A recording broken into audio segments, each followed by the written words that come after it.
karena lahir dari Kunti yang saat itu masih gadis. Kunti yang mengetahui mantra yang diberikan oleh seorang resi, mencoba menguji mantra itu dengan memanggil Dewa Surya. Dari hubungan ini lahir seorang anak yang bersinar seperti matahari yang kemudian dikenal sebagai Karna. Namun, karena takut akan aib yang bisa menimpanya, Kunti menaruh bayi Karna dalam sebuah keranjang dan membuangnya ke sungai. Keranjang itu kemudian ditemukan oleh pasangan Adirata dan Radha yang tidak memiliki anak dan memutuskan untuk mengasuh Karna sebagai anak mereka. Karna tumbuh menjadi pemuda yang sangat berbakat dan kuat. Meskipun bukan dari kalangan bangsawan, ia memiliki semangat yang tinggi untuk menjadi seorang pahlawan. Adirata pun mendaftarkannya ke dalam perguruan Rishi Drona yang saat itu sedang mendidik para Pandawa dan Kurawa, pangeran dari kalangan dinasti Kuru. Akan tetapi Rishi Drona menolaknya karena ia hanya sudi mengajar kaum kesatria saja. Akhirnya Karna memutuskan untuk mencari guru lain.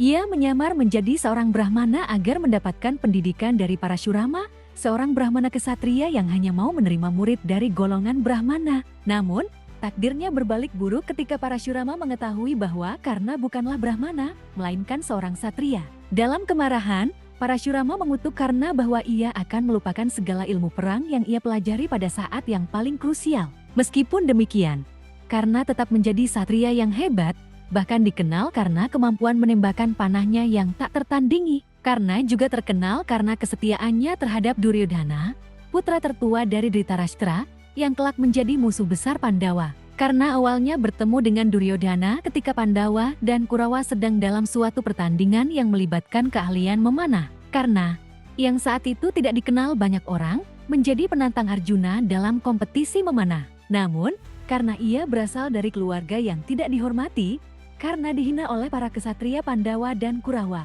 Duryodhana, yang merasa bahwa karena memiliki potensi besar, mengangkatnya menjadi sahabat dan sekutunya. Duryodhana sangat menghargai Karna dan memujinya sebagai seorang satria sejati, meskipun Karna tidak memiliki darah bangsawan. Sebagai balasan atas kesetiaan ini, Karna berjanji untuk mendukung Duryodhana dalam segala hal, meskipun itu berarti melawan Pandawa, saudara tirinya.